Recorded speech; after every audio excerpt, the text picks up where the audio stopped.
selamat pagi.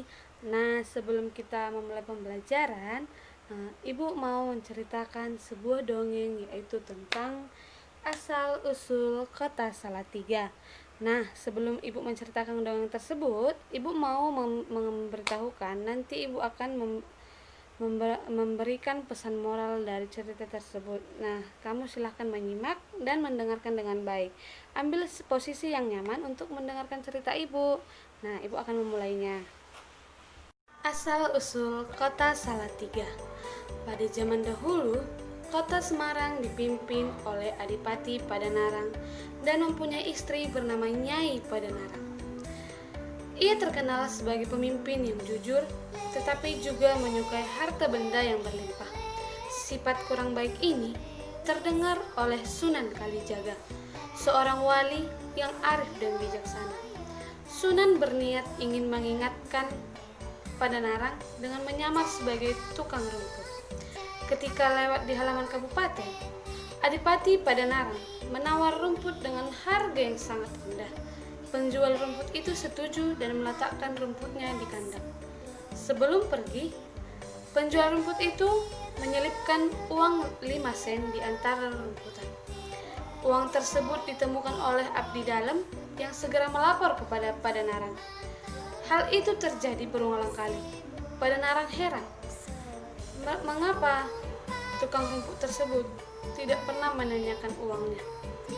Ketika tukang rumput itu kembali, Padanarang pun menanyakan asal-usul tukang rumput itu. Ia datang, ia juga dan menanyakan kepada sang tukang rumput seperti tidak membutuhkan uang. Tukang rumput menjawab bahwa ia bisa mendapatkan emas dengan sekali cangkulan tanah. Ia tidak membutuhkan benda-benda duniawi karena semuanya tidak abadi. Ia juga berkata bahwa ada emas permata tertanam di dalam halaman istana. Padanarang marah mendengar jawaban itu. Ia merasa dihina oleh tukang rumput itu. Padanarang langsung menyuruh abdi dalam untuk mengambil cangkul, kemudian menyerahkannya kepada tukang rumput. Dengan kukuh tukang rumput tersebut mengayunkan cangkulnya ke dalam tanah. Ternyata kata-kata orang itu benar. Ada emas permata di dalam tanah di dalam halaman istana. Adipati Padanarang sangat terkejut melihat pemandangan di hadapannya.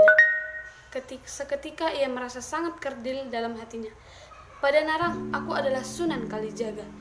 Setelah mendengarkan kata-kata itu, Padanarang langsung meminta maaf atas kekasarannya. Sunan Kalijaga meminta Padanarang untuk melepaskan kegemarannya pada harta duniawi. Padanarang mengungkapkan kepada istrinya bahwa ia ingin berguru kepada Sunan Kalijaga. Istri Padanarang menyetujui dan menyatakan bahwa ia ingin mengikuti sang suami. Kau boleh ikut, tetapi ingatlah, kita tidak boleh membawa barang-barang yang kita miliki. Berikan barang-barang tersebut kepada fakir miskin, ujar Padanarang kepada istrinya. Istrinya menyatakan bahwa ia tidak rela meninggalkan harta bendanya dan menyerahkannya kepada fakir miskin. Lalu perempuan itu menyimpan emas dan permata di dalam tongkat yang tersembunyi di dalam bambu. Padanarang pun menyusul Sunan Kalijaga.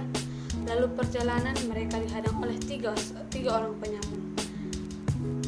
Jika engkau ingin barang berharga, tunggulah, sebentar lagi akan lewat seorang perempuan tua, cegat dia. Kau akan mendapatkan emas permata dalam tongkat bambunya, kata Sunan Kalijaga. Muncullah Nyai Padanarang yang berjalan tertatih-tatih dan dengan membawa tongkat bambu. Ketiga penyamun itu menghadang dan merampas tongkat bambu yang ia pegang. Nyai Padanarang tidak dapat berbuat apa-apa selain merelakan hartanya dirampas. Ketika berhasil bertemu dengan suaminya dan Sunan Kalijaga, ia menceritakan kejadian perampokan yang dialaminya sambil menangis. Kau tidak mendengarkan kata suamimu. Untuk berguru denganku, kalian harus meninggalkan semua harta duniawi. Jadi, kejadian ini adalah salahmu sendiri, ujar Sunan Kalijaga. Ada 3 pihak yang melakukan kesalahan di sini, yaitu kau sendiri, suamimu, dan para penyamun itu. Kelak tempat ini akan menjadi kota yang sangat ramai, kata Sunan Kalijaga. Untuk mengingat kejadian tersebut, Sunan Kalijaga menanamkan daerah itu dengan Salatiga. Pada perkembangan zaman, nama Salatiga bergeser ucapan menjadi Salatiga. Kini Salatiga menjadi kota yang ramai seperti yang pernah diprediksi oleh Sunan Kalijaga. Nah, pesan moral yang bisa kita ambil dari cerita ini yaitu harta benda tidak selamanya akan membawa kebahagiaan dan keberuntungan. Kadangkala justru bisa menjadi sumber malapetaka buat kita. Nah, sampai di situ dong ya Ibu. Terima kasih.